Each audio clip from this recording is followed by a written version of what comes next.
2, 1. What's up? What's going on? What's going on, man? Good to see you. I know it's been a long It's time. been forever. Been trying to do this for a little bit, but other than that, just kind of dealing with all this, and dude, I have to feel like there's a lot you're gonna have to update me on, because I think we're both kind of like going in similar paths. But yeah, kind of funny. I talked about this on other podcasts where like there's people that I've known for a long time, and then kind of have circled back with them and through this platform, and it's kind of weird to know people for 10, 15 years. Yeah. You know what I'm saying? And then come back, they're like, oh damn, okay, kind of like we're adults. Yeah. Like, okay, yeah, we've gone through like a different path, or we've gone on a path, and now that path is kind of intersected again in a different way. But yeah, so thanks for showing up. What's on your plate today? You were telling me you've been running around. So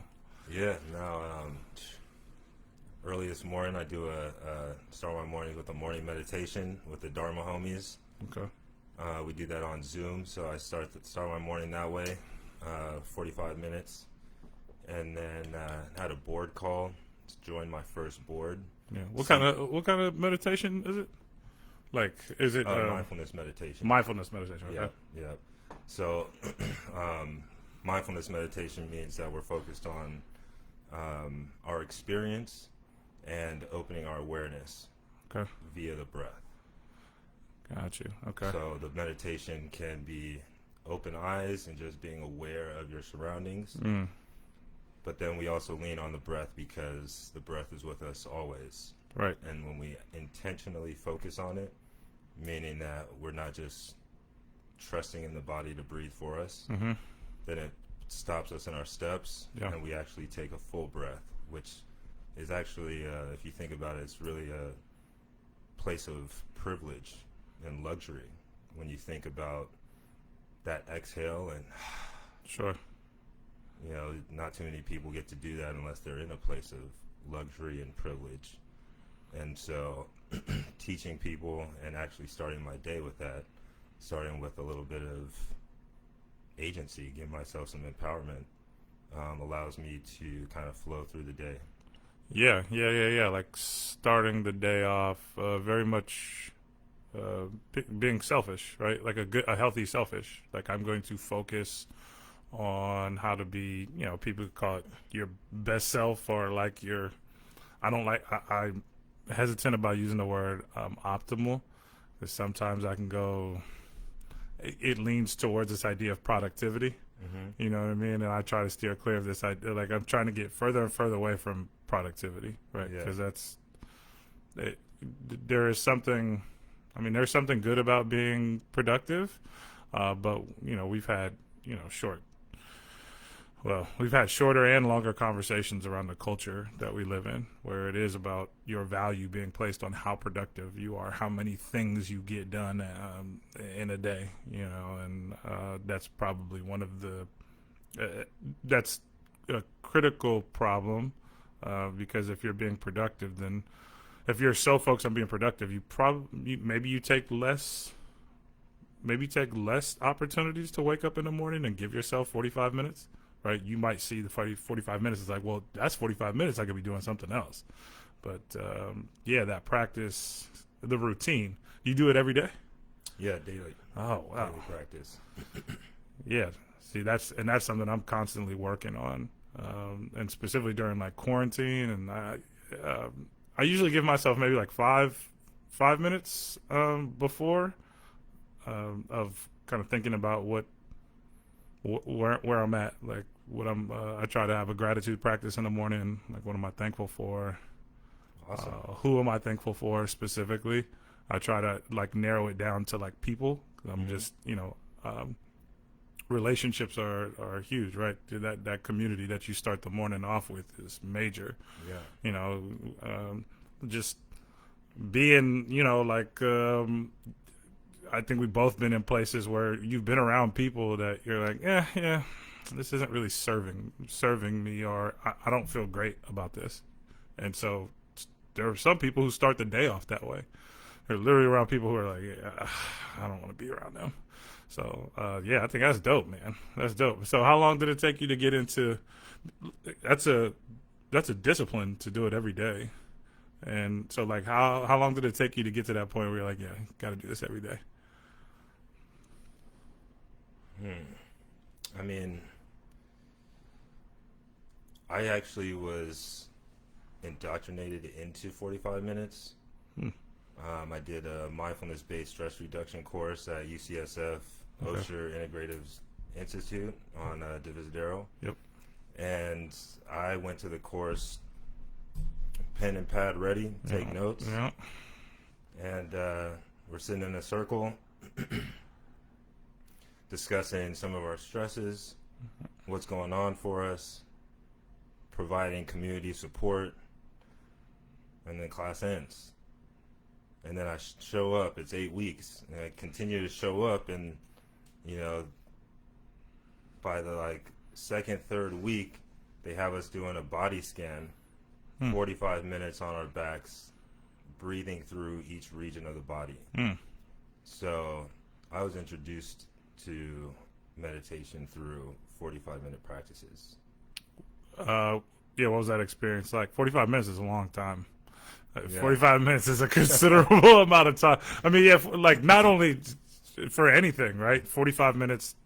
I think we're dealing with this now, you know, with 45-minute Zoom meetings.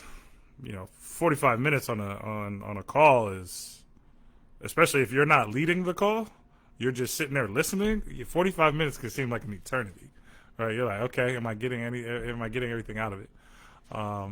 But then I could see where quieting your mind, or maybe not even quieting your mind. I have tons of questions about,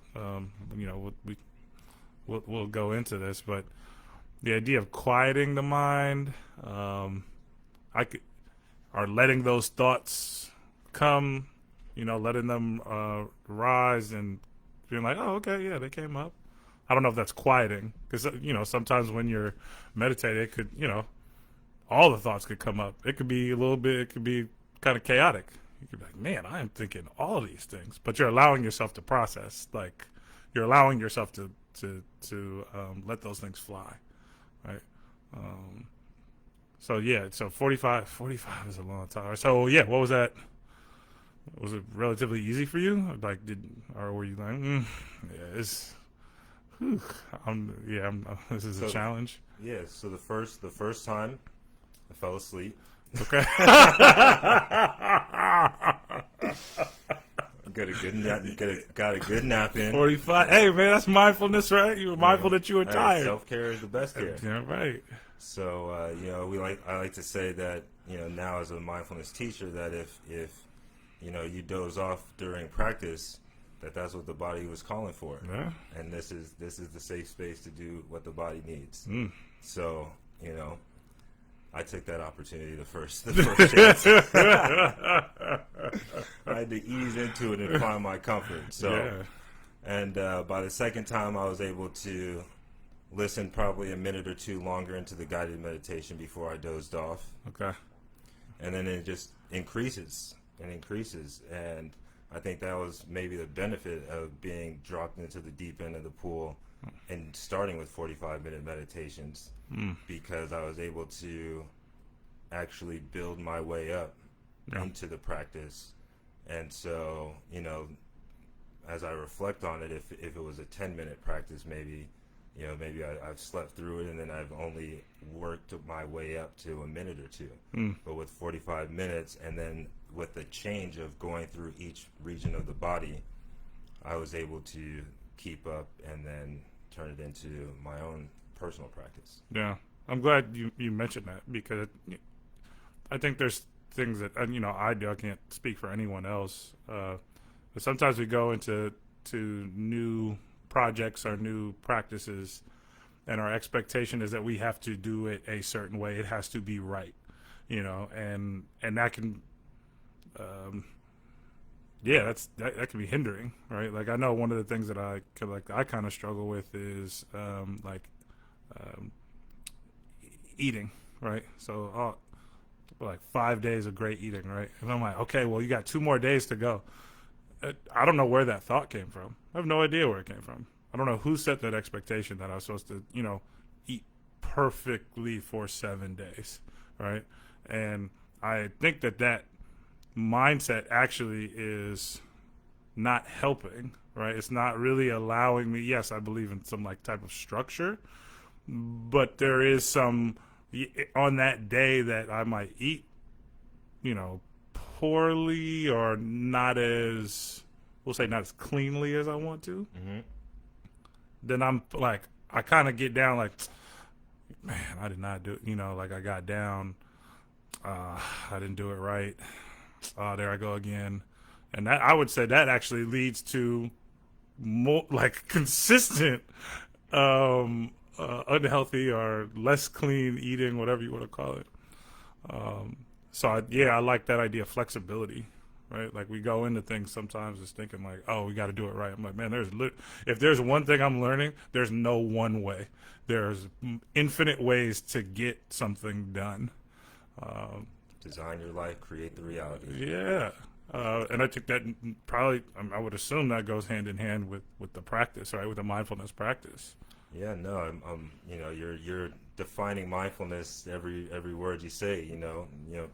I like to formally define mindfulness as awareness of mind, body, and surroundings, or craft. As I'm also a basketball coach. Yeah. With an attitude of curiosity and kindness. So the experiences that you are going through and feeling and the thoughts that you're having are all human experiences. Yeah. But the power of mindfulness is that intention to be kind and compassionate to self with that full awareness of mind, body, and surroundings. And so if we take every step of our experience mindfully, then we're able to be more aware of what's going on and then put our best foot forward to thrive. Sure.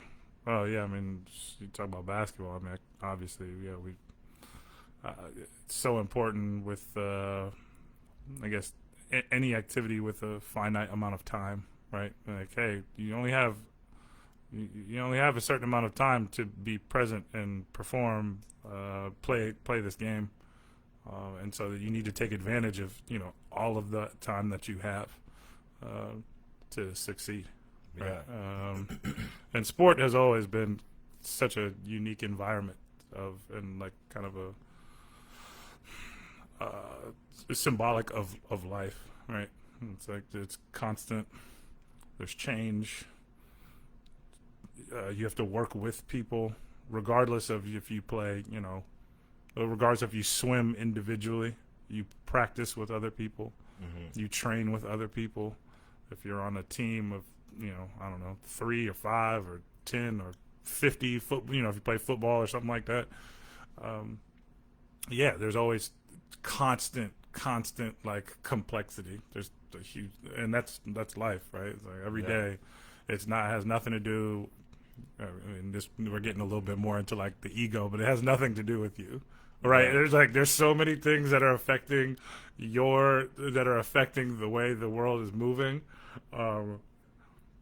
You have to kind of like take a step back, be mindful about that. Yeah. But yeah, so I want to backtrack because I told you I wanted to talk. Yeah, today I wanted to talk about like education and I think education is it's become more and more important to me as I've gone through my graduate level work and seen the value and seen my own development within the academic environment. I also see where there needs to be major reform and improvement. And there's so many different experiences within the education system. There's so many identities, so many hats people wear that I don't think I don't even want to generalize. Sometimes people don't think about that, right? We just kind of look at school as like, well, you're supposed to do it K through 12. And then after that, it's up to you. And then right now, with with the place we're in, as many people are reevaluating the purpose of higher education, right? Like, is it worth it? Is it worth my time? Is it worth my money? What am I getting that is going to not only fulfill me, but the reality is people are like, oh, is it going to make me more money? Right? Like that's a real thing. So yeah, let's backtrack, because you got a unique experience in wearing at least two hats during your undergraduate experience, right? So you you grew up here in San Francisco, go to UC Berkeley, decide to walk on at Cal, men's basketball team, and walk on. So that in itself, I say at least two, right? I know that there are multiple, but that in itself, navigating those dual identities is an experience on its own. And I honestly think that's kind of how we, in a way, that's how we've kind of connected again. Mm-hmm. You know what I mean? In this way, and like shared our passions and our own visions to support other people. So yeah, kind of what was that? What kind of kicked you into gear in high school? Did you know that you were gonna try to walk on when you were leaving high school? Was yes. It, okay, so you knew, like, hey, I'm playing, like, or I'm gonna try. Yeah. Yeah. I mean, I guess to start from the beginning, we started this conversation talking about routine and habits. Yeah. And education and athletics have been routines in my life from day one. From kindergarten, playing at the Jewish Community Center, swimming was my very first athletic sport I participated in. And the Jewish Community Center was the only institution that provided sports for children or youth that were in first grade. So usually organized sports starts third grade or so. Sure. Jewish Community Center started at first grade. Okay. So very beginning playing sports, and played a sport every single season. Shout out to the JCC. Right, I feel like I should have gone to Birthright as many years as I went there. But yeah, shout out to JCC. You know, got my start in swimming. Yeah. You know, they say black people can't swim, scared of the water. Hey, no, not so much. Since birth. Yeah. All right, so that's JCC: swimming, baseball, soccer. Yeah, went through that rotation. Yeah. And so I played a sport all throughout the year. As I got older, I started playing Pop Warner football for the Seahawks. Okay. Yep. Then I, also dabbled in tennis for a little bit. And then on the education side, my mom was a kindergarten teacher. Okay. So education was something that was always preached to us. Yeah, foundation. I thought, she just told me I was going to college in kindergarten. So I remember probably up until like 6th grade or something thinking I was going to go to Georgetown, Villanova. What other March Madness schools are there? Oh, yeah, March Madness. Oh, yeah, Carolina. Carolina. Any yeah. ACC. Yeah. I'm trying to think back Maryland. at that time. Yeah. So I'm not knowing how college works, but I'm knowing I have to go. Yeah. Seeing them on TV, I'm like, I'm going to. Yep. I know it's 4 years. Yep. So I'm gonna go to one each year. So that's how ingrained education was. Okay. Didn't even know how it worked. Just know I had to do it. So I had my schools picked. Sure. And they were athletic schools, having grown up playing athletics. So as we talk about navigating a university, I had already created that program in my head that I am a student athlete. And so, no, I was not recruited. I was not a recruited walk-on, but I did get into UC Berkeley. Yeah. And so I walked into the coach's office and asked what needed to happen. Yeah. And so, I stayed in contact, stayed showing up. Sure. And unfortunately didn't make it my freshman and sophomore years due to recruited walk-ons, which I didn't know. Yeah. First, I spent a summer taking Bart out to Berkeley to play open gym with the team. I remember walking into the office the first time, met Ben Braun. Nope. Meet Tamir walked in, who was our center, shooting threes back then. And he put his arm around me, walked me into the gym. And that was my introduction to the team and to open gym. And I continued to come, whether I got 0 minutes or got to play. Yeah. And, that gave me confidence that I could play with them. Sure. Once I started to get in the rotations. Yep. And first day of freshman year, 5 recruited walk-ons show up. And I'm like, wait, who are they? I thought I was the walk-on. Thought I was good. And the coach said that they could stay home because they weren't from the Bay Area or, they were outside of the Bay Area or outside of California, so they could stay home for the summer. So that happened my freshman and sophomore year. Okay. Recruited walk-ons, but sticking to it, being persistent, made it my junior year. And so it was something that, I did have to be conscious of. I came in as a biochemistry major at UC Berkeley, started doing those tracks for the first 2 years, and ended up having to drop that and do public health because I couldn't do the 4-hour-long chem classes and lab classes. You said you couldn't do them like in accordance with basketball. With basketball. Yeah. Okay. So interesting. I mean, we've talked about this before, where this is a complexity that student athletes have to navigate. Right. It's all well and good to throw the word student athlete out, but to understand kind of the inner workings of a university system and an athletic, the academic and athletic programs is not what everyone thinks it is. Like, oh yeah, you can just go in. I'm like, yeah, I'm gonna, be a biochem major, and you know what, the university and the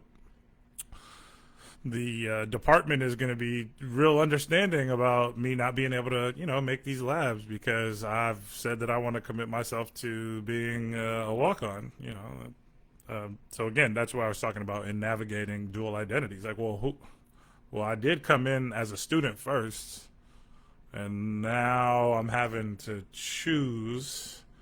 Definitely had to choose. Yeah. And it was a choice of mine. And I did want to be a student athlete, but just hearing student athlete,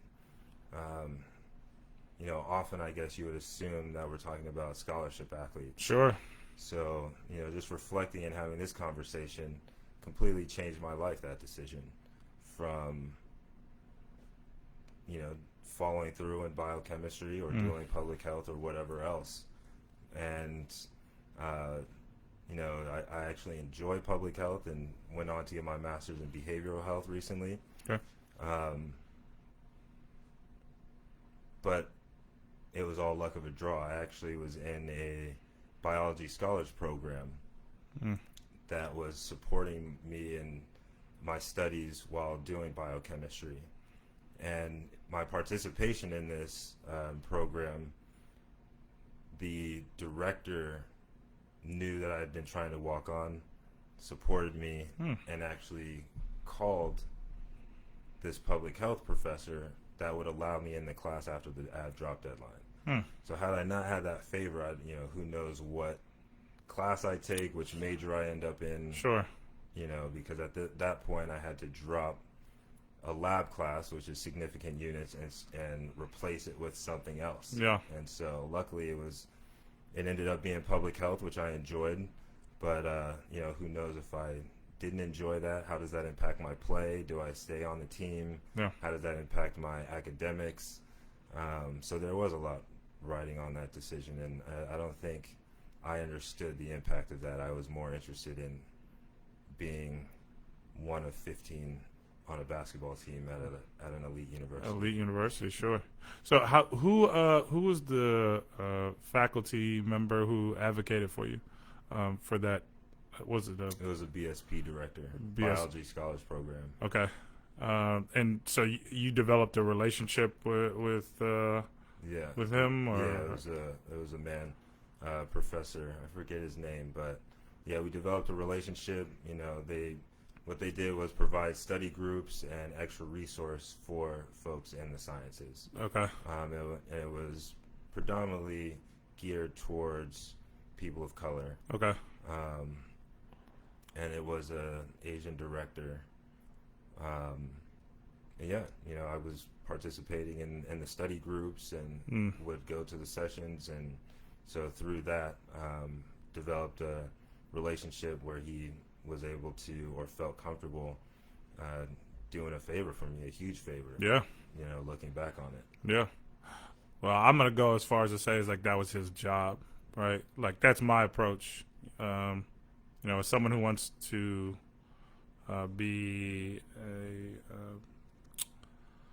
be a teacher, or lecturer, professor in higher academia, I think we need to have more of that, like written into the job description. Be so clear about as an instructor, as a faculty member, it's your job to advocate for all students, right?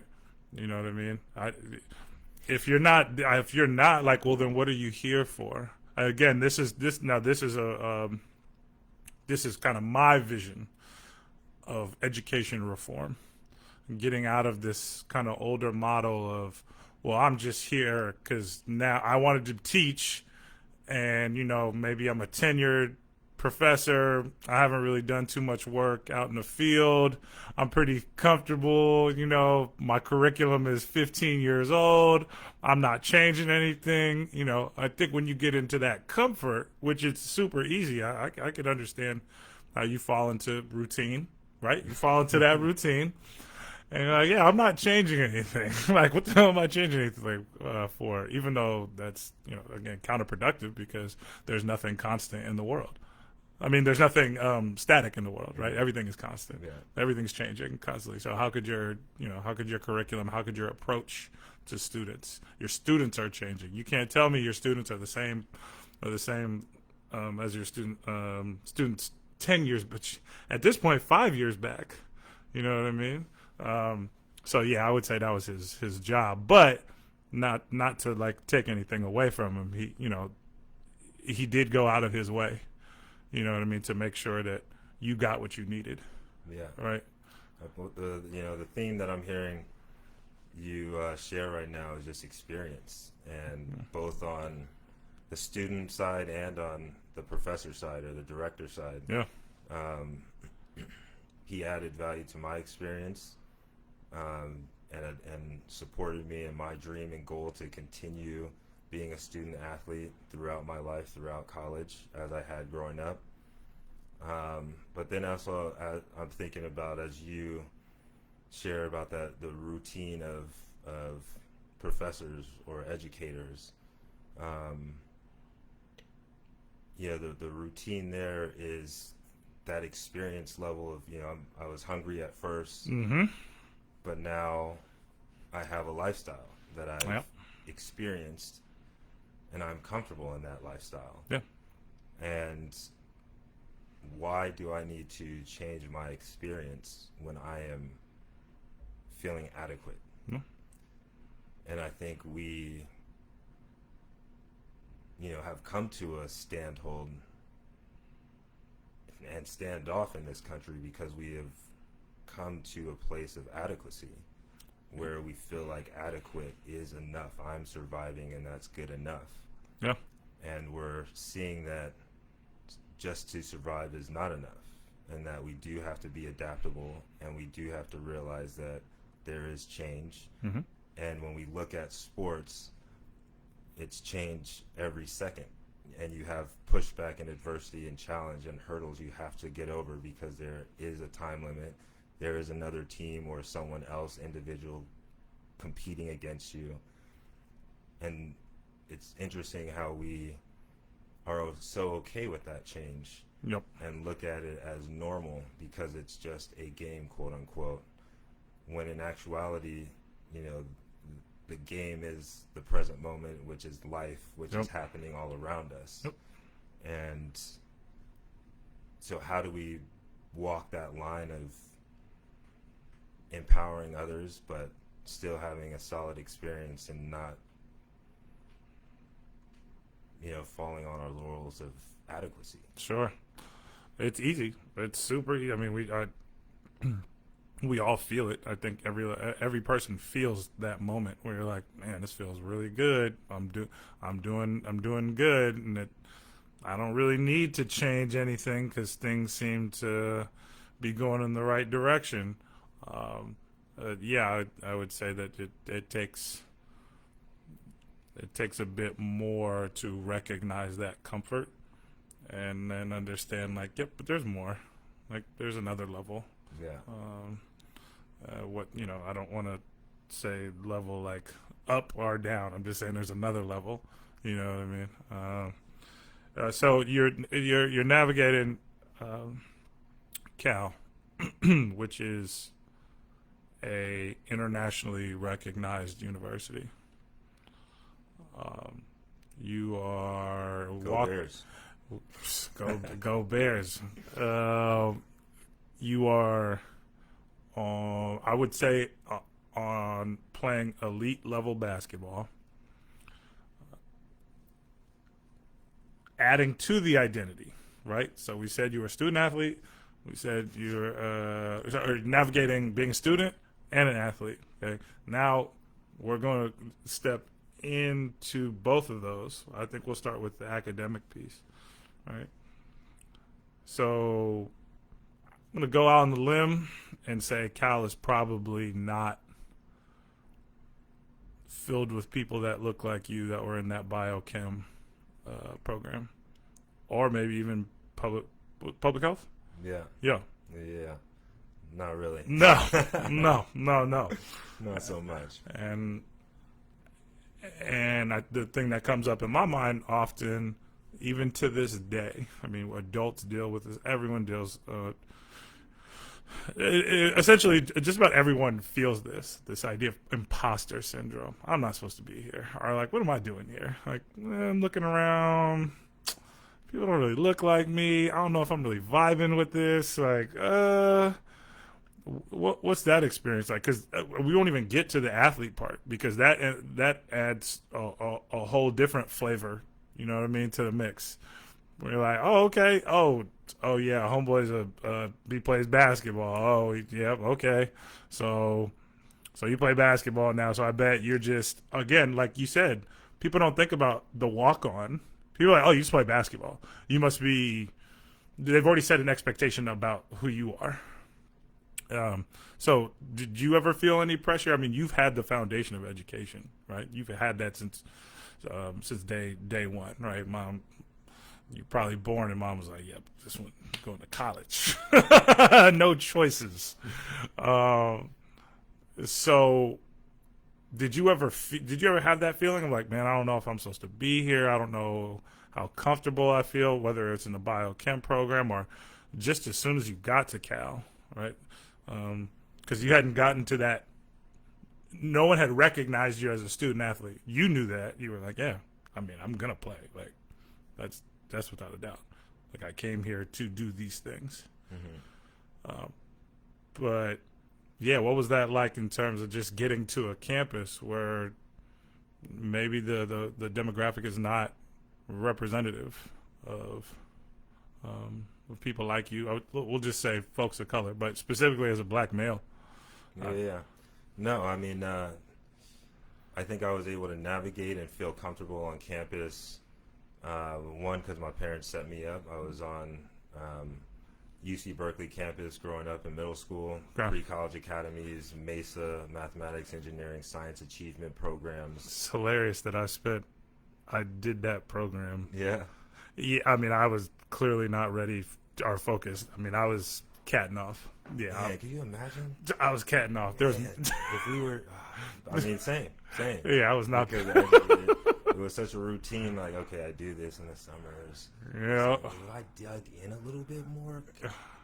But yeah, set up. Anyhow, Yeah. been on the Nope. been on the campus. I've been on the campus so much so that I actually did not want to go to Cal. I was through with Berkeley. Oh, okay, yeah. I'm good. So I'm comfortable in the city of Berkeley. I'm comfortable on campus. I know where things are. And then actually stepping on campus the first day, I think again it was athletics that gets brought in because knowing I wanted to walk on, a family friend introduced me to someone who invited me to a program called Summer Bridge.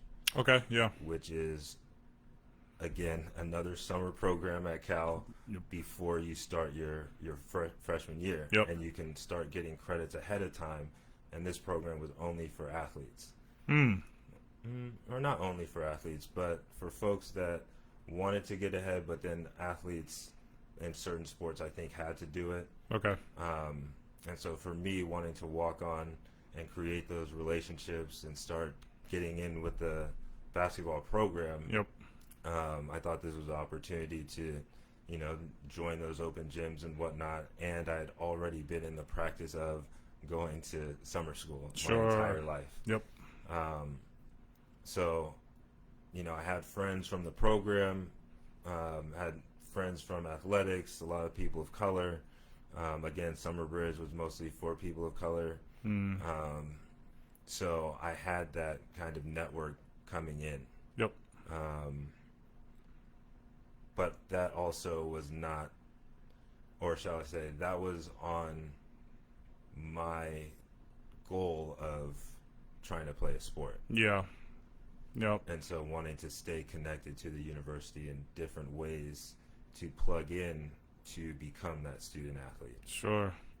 Yeah, and I mean that's the way you would want to go about it, right? You want to start to get more familiar with not just like not the physical campus, because you were already pretty familiar with the physical campus, but it takes time to get used to, like, again, a new routine and new people and a new phase of life. Like we could probably have a 3-hour conversation on just the first 2 years of going to college, right? Because you're, first and foremost, you think you know something and you don't know shit, right? you're like, yeah, all right, yeah, okay, I know who I am. I can figure this thing out. You're like, damn, man, I don't know a fucking thing. I really don't. And you're meeting hundreds of people. You're sitting in a classroom. I talk about that imposter syndrome. You're probably asking yourself plenty of questions. You might not even ask yourself any questions. You might just be going through the motion. I'm like, oh, okay, well, I guess I go to class. I mean, I definitely felt a little bit of imposter syndrome. But then, as we're talking about education systems, also understanding the privilege that I came from as well, I guess, in going to Lick Wilmerding. Yeah. Big ups to A Better Chance for helping me get into Lick Wilmerding. So I was a part of that program. But Lick Wilmerding set us up to be eligible for UC schools. Yeah, you and I both have something in common, and I would say that we have been exposed to predominantly white organizations, educational institutions, and social organizations. And because we've been accustomed, or we've been initiated, whatever word you want to use, we feel a little bit more comfortable navigating those spaces where we might not be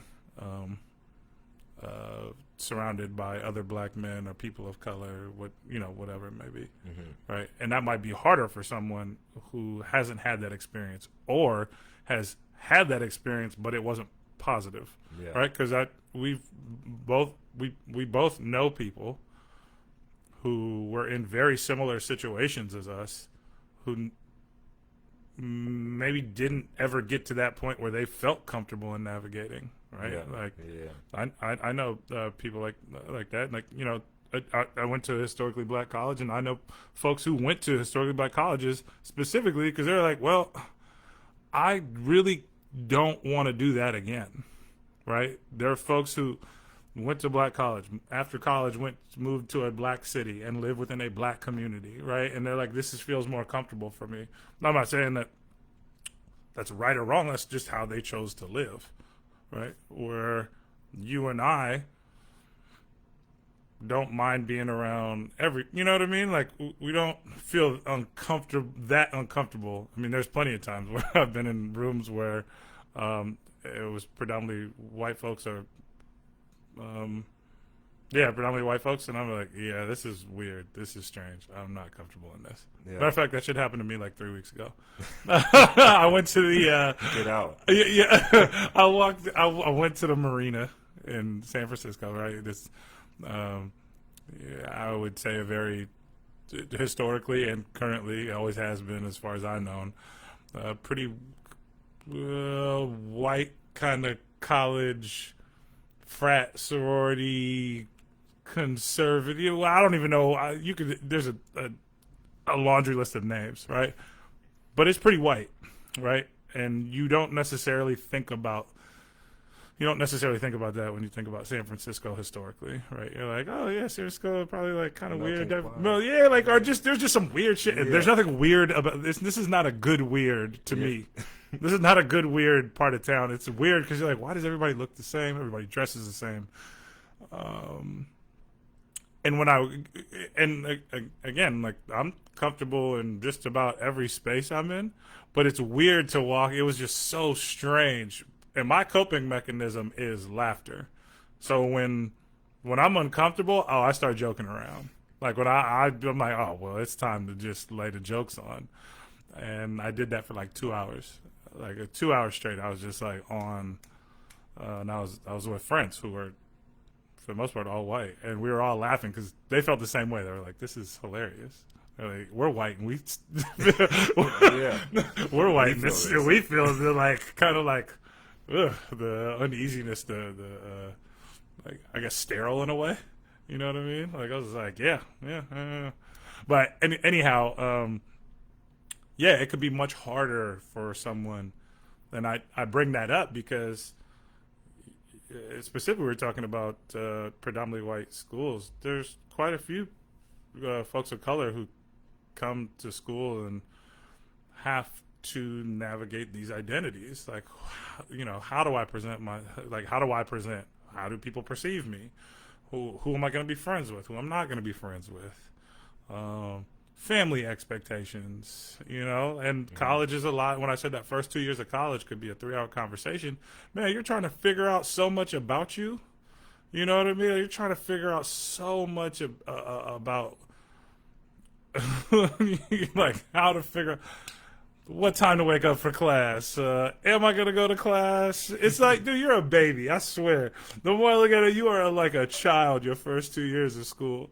And I have no problems admitting that. Like, all right, like, let me figure out how to eat. Yeah. You know what I mean? Like, okay. Like, I remember telling myself, like, eat veggies. Yeah, like, come on. Like, you're on your own now. You can't, veggies. Like, you got to eat healthier. You cannot like, no one else is in charge of this. Right.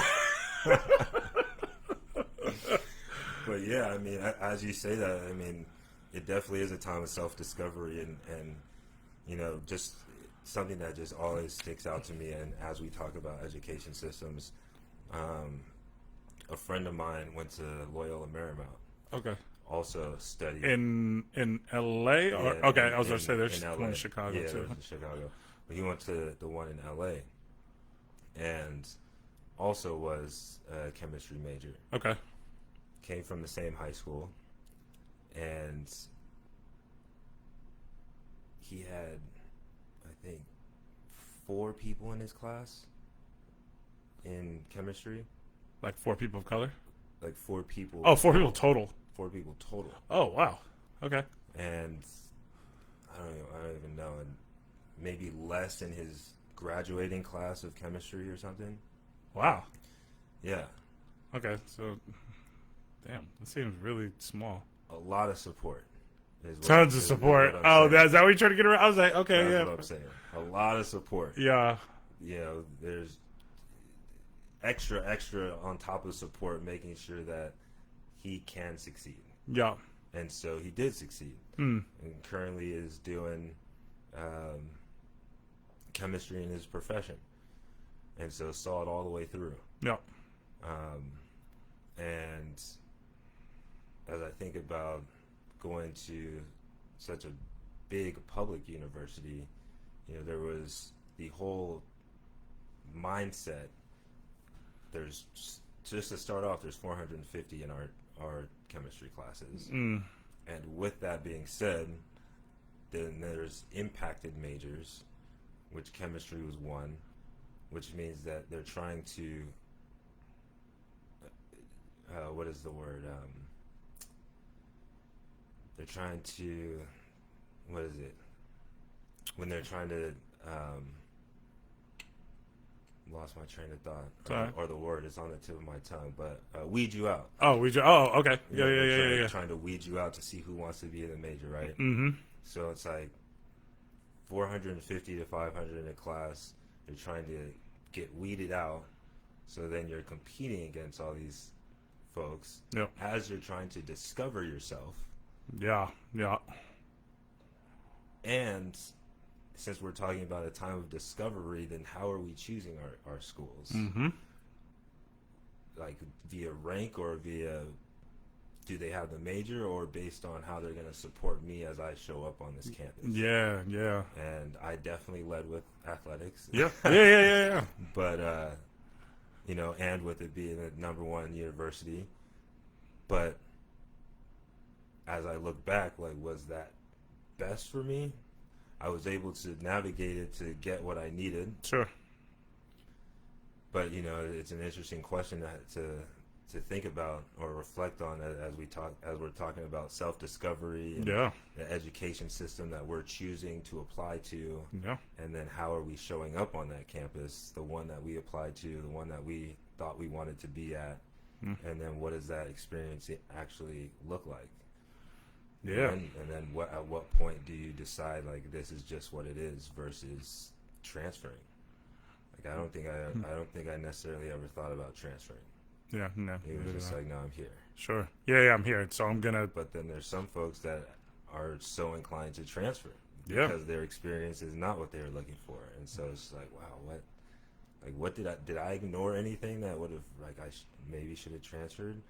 Or what is even that, you know? I don't know. Yeah. No, I mean, there's all these questions. Something significant, I would say, for those students, right? Something significant has happened, or I don't want to, like, place so much emphasis on, like, one event, but a string of events. You're not getting something for you to leave, right? And I do think that's, like, a major I think it all boils down to some type of, or lack of relationships, healthy relationships on campus, right? Whether it's with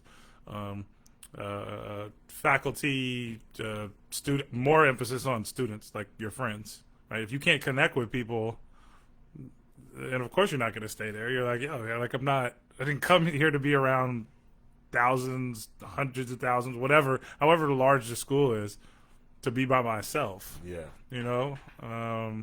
So I think that, we just need to, like that whole thing is interesting about, like, leaving. I never thought about that as well. Yeah. But you bring up this idea of, like, what are the motivating factors for going to school? I definitely know students where their parents were in their ear, like, oh, this is what you should do. This is how things work. You know what I mean? Like, well, if you go to this school and then you get this degree, well, then this degree will open up these doors. I was fortunate enough. I didn't have that. Also fortunate in a way where I didn't have the best grades, so I didn't really have to worry too much about Like, oh man, I wonder if this school will be like, dude, you're not getting into that school. There's no way you're getting into that school. Yeah, I mean, it's I don't know.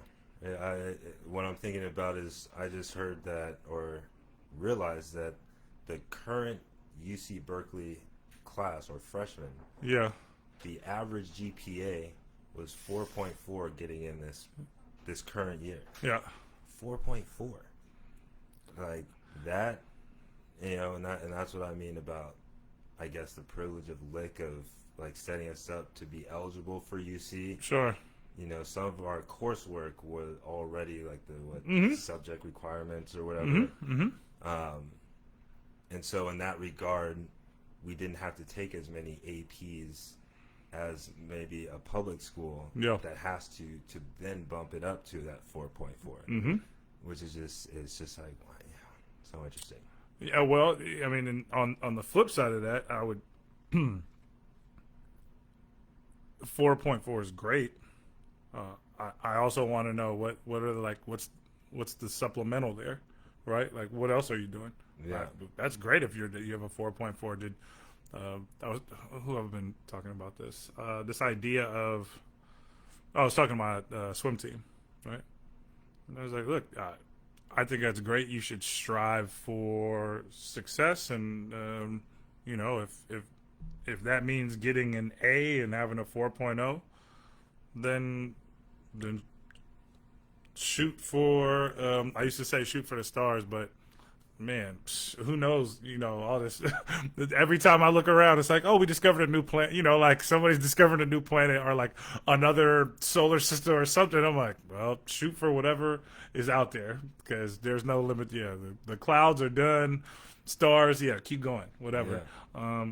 But I'm more interested in how did you help someone else on the way? Who did you support on your way to success? Because that's where I'm seeing the lack of when as an adult, mm-hmm. right? This individualistic approach to success. Similarly to you talking about like mindfulness and how we don't take the time to think and develop routines, develop discipline.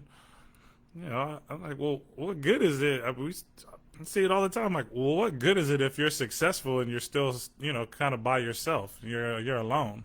Yeah. Or how is it helping? How is it helping the greater good of society if you're just worried about yourself, right? Like that's not how you got here. Somebody cared about you. Somebody supported you, advocated for you, helped you navigate through plenty. Yeah. Right. Yeah. And I think that's a fundamental flaw within our education system. It is very focused on your success. Don't worry about it. And I remember that in being preached to me in my house. My dad was more concerned about like, don't worry about anybody else. You need to take care of yourself. And in a way, yes, I understand it. You do have to take care of yourself before you can help someone else. But I would I would add that we should be bringing people with us, right? There's nothing individual about the world. Like everything is a collaborative effort, a prime example of just how these things are, these systems and people are connected. We don't know what the long-term ramifications of quarantine and isolation and all that good stuff are, but we can start to see how these things like are connected, trickle down. You know what I mean? Like, okay, yeah, well, we quarantined. Okay, nobody can go to work. All right, well, if no one can go to work, how do you pay rent? Okay, well, if you can't pay rent, then, the landlord doesn't have their money. Well, what happens if the landlord doesn't have their money? Well, then, it's all affected. Oh, no one's going to school. Everyone's going to school online. Well, what do you do with the building? Well, we don't need the building. Well, that means we don't need the people to keep the light. Yeah, no, we don't need them anymore. So it's all, it's just, it's painful to think about this individual way of living. And again, that's a whole different conversation. That's a whole. No, you're spot on. And actually, I started organization, Village Tribe, Yeah. exactly for, what you're saying. A lot of us don't have the resources to identify the support around us Mm-hmm. and the people that are actually in our corner. Mm-hmm. We're caught up in our thoughts, beating ourselves up, scared to ask.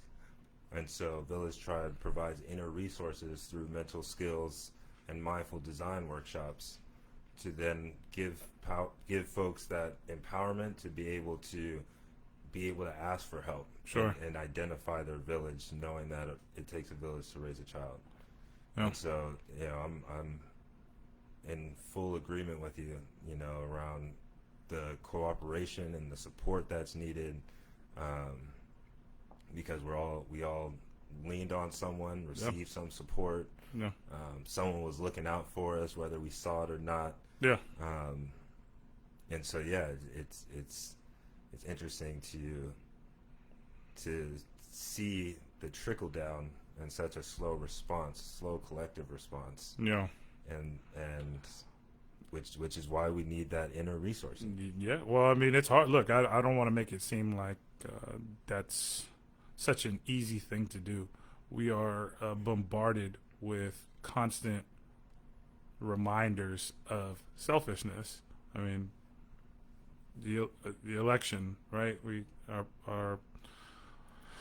Our president and other I don't want to just put it on him, right? Like, I think that's another example.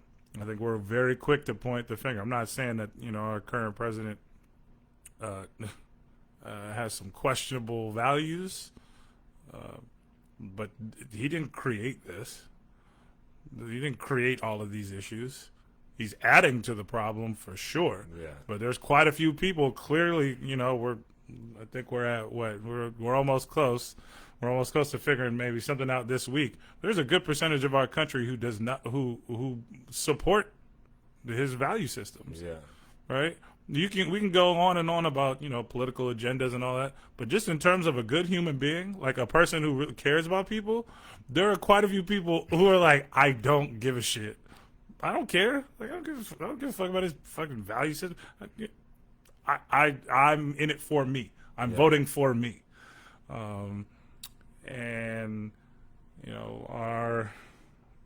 one of the things that I've noticed a lot that kind of made me step away from more hip hop was this selfish this identity within the music. I got it. I did it by myself. All me. I'm like, wait, what? Hold on. There's somebody. Okay, there's someone. Matter of fact, there's a lot of people, right? There are a lot of people who help support everyone, and but what we're not talking about that. It's like the me. That's it's a whole different conversation about who's controlling the music, what people want to hear versus what artists are putting out. What is this their creative side or what? Yeah, what is it? But I see too many examples. I mean, shit, this thing alone, you know what I mean? It's literally a thing to take pictures of yourselves. I'm tripped out by it. It's really weird for me. Like, I understand it, but it's a really strange thing to, like, I clean my feet up to make sure, like, if you're a person that takes a bunch of pictures of yourself, then I don't follow you.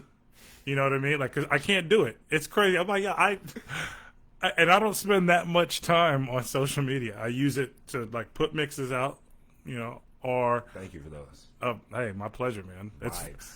It's for right. It's for everyone else. Like, the reason I put mixes together, the reason I spin is for other people. I enjoy it, but it's always for others. Yeah. You know what I'm saying?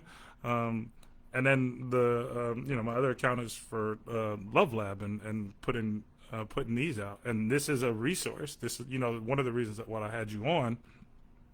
Currently working with student athletes at Merit. Well, I'm like, this is a story. Not only is this a story for them that they need to hear, if you plan on trying to play at the next level, then why wouldn't you want to hear it? Someone who played at the next level and didn't have a scholarship. You know what I'm saying? Like, everybody's not going to D1. Maybe go to D2. Maybe go D3. If it's something you want to, if you want to play, go play. You know what I'm saying? Like create your own story, man. Yeah.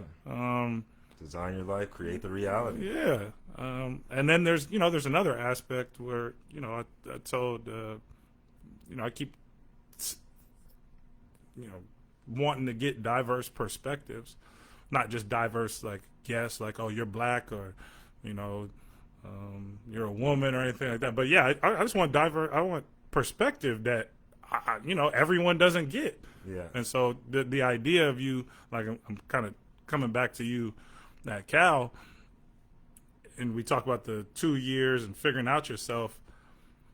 And as we talk about different, the way people perceive you and have expectations. Did you notice, like, once you started playing, how people were treating you? Like, I'm imagining that people probably weren't like, oh my God, man, I heard you're in a public health program. Man, I heard you had somebody advocate for you to come from the biochem program. Like, that's what's up, man. Like, you are doing it, bro. I'm pretty sure they're like, dude, I don't give a damn about that biochem program. I don't give a shit about your fucking public health. That's hilarious. But as soon as they heard you, like, oh, you hoop, then that creates. Then I think that's where we're. Yeah. Oh, it's a totally different ball game. Now there's like a power dynamic, and people want you. People are like, oh, okay, yeah. Oh, that's Jay Gant. Yeah, he plays ball. Oh, okay. And that in itself goes into a whole nother identity. Not only are you a student, not only are you an athlete, but you're a black male student athlete, right? Oh, okay. So that can create, oh, you're cool. That can create, oh, you play basketball. You're probably not, maybe you're not very smart. You probably don't do the classwork. Life's easy. What other stereotypes are there? You're paid to be here. You're paid to be here. I kind of changed my voice. Sore subject for me. So as I think of, like, I'm so used to be a walk-on that I like put that above. That's my focus. Yeah. And then if you think about it, it's like, I'm paying to play. What the fuck is going on? That's how I feel about school right now. I'm like, what the hell? I'm paying you to yeah. Yep. Yep.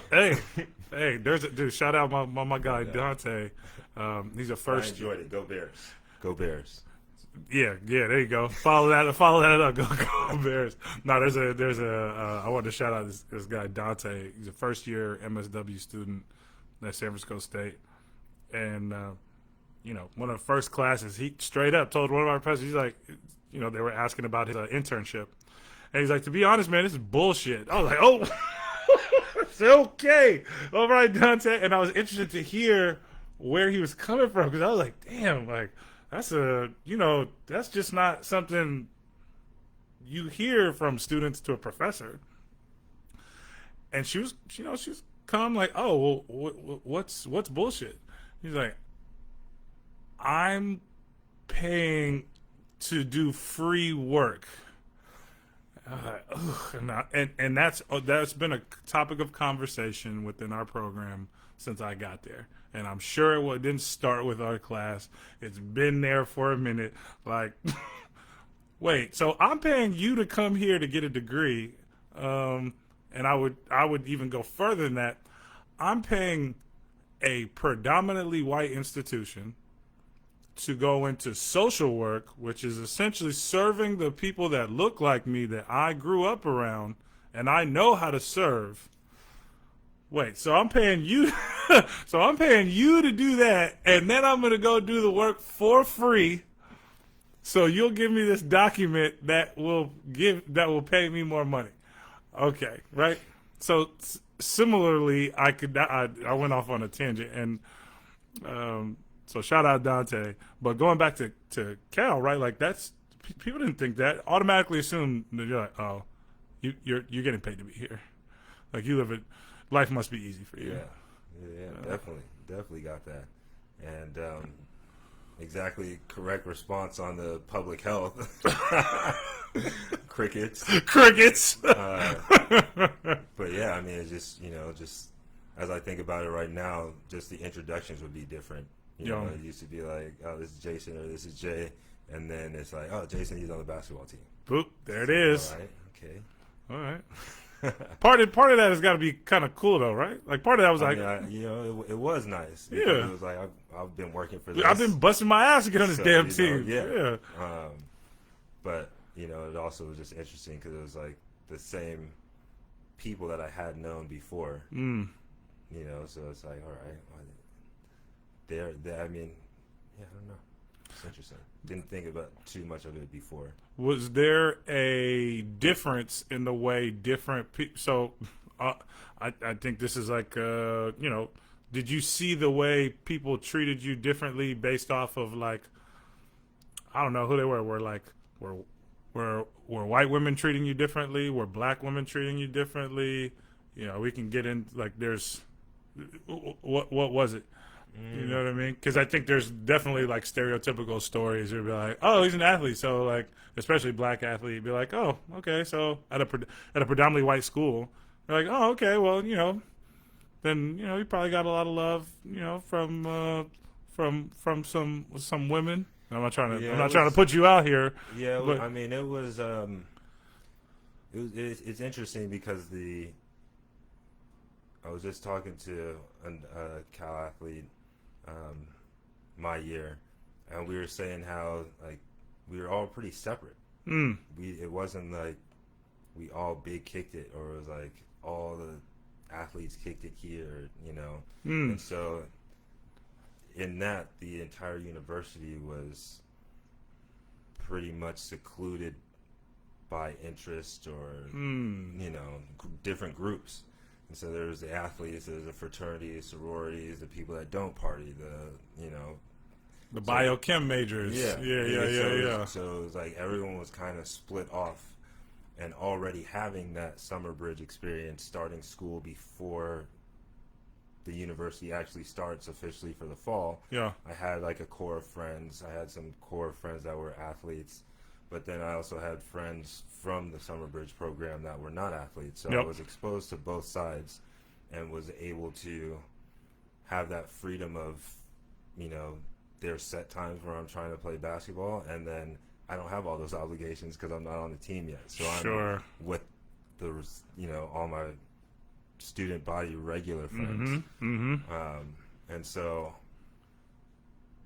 I don't look back and say I was definitely treated differently one way or the other, because I kind of had some support systems that I was leaning in on, and on top of being involved in like biology scholar programs, the athletics summer bridge program, and some of the staff there that I could lean on. So never truly felt isolated. It was more so when I'm thinking about it, it's just like the addition of he's now an athlete. Yeah. I'm sure. So seems like you had your own thing going on. In terms of, when I say your own thing, you didn't come in as an athlete, so you established your identity as a student, right? And so that wasn't a hard transition, right? You're like, oh yeah, I came as a student, and now I'm an athlete, and okay, so this isn't hard, but it could be different. And I'm sure you saw that with other athletes, where you're like, oh, yep, all right, yep. They navigate in their own way, because they came as athletes first. Yeah. Right? Like, I came here because somebody's paying me to be here. My goal is to be an athlete and kind of a student. However they want to define being a student. But I know. I mean, I had a teammate who came in like, I'm going to the league. Straight up. Like, I'm going to the league. And, as someone that's just trying to walk on, and it's just like, wow. Like, damn, that's you're in the same boat. And that's looking back, one of the greatest values I take away is just being in the same locker room, preparing for games, practicing, joking around, eating together, and just having that team, that support, and just hearing their stories of how they got there, and hearing, you know, that they're also human. Yeah. And that, you know, and seeing that they put their shoes on and lace them up the exact same way. Yep. And seeing what it takes to be great, what confidence looks like, what talk looks like. Yep. You know, because getting a scholarship at that level, a lot of folks want to go to the league, but then there's some that make it and some that don't. There's some that didn't. Quite a few that don't. Yeah, there's some that say they, you know, come in loud that I'm going to make it and do, and then there's some that don't say anything and make it. Yep. But, you know, of course, many don't. And so it's just interesting to see all those different levels of confidence. And then, you know, years later after graduating, ran into a teammate who did make it. Yeah. And heard him talking about, you know, we're chopping up and ran into each other downtown San Francisco, and he said, you know, I came to Cal to go to the league. Yeah. Straight up and down. They're like stepping stone to league. Yeah.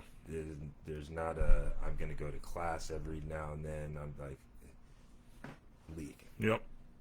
Yeah, that's a whole different one that most. And he made it. Yeah. And so, you know, just that sticks out in my mind of like that confidence. You know, he worked hard. He also had fun doing it. Could imagine.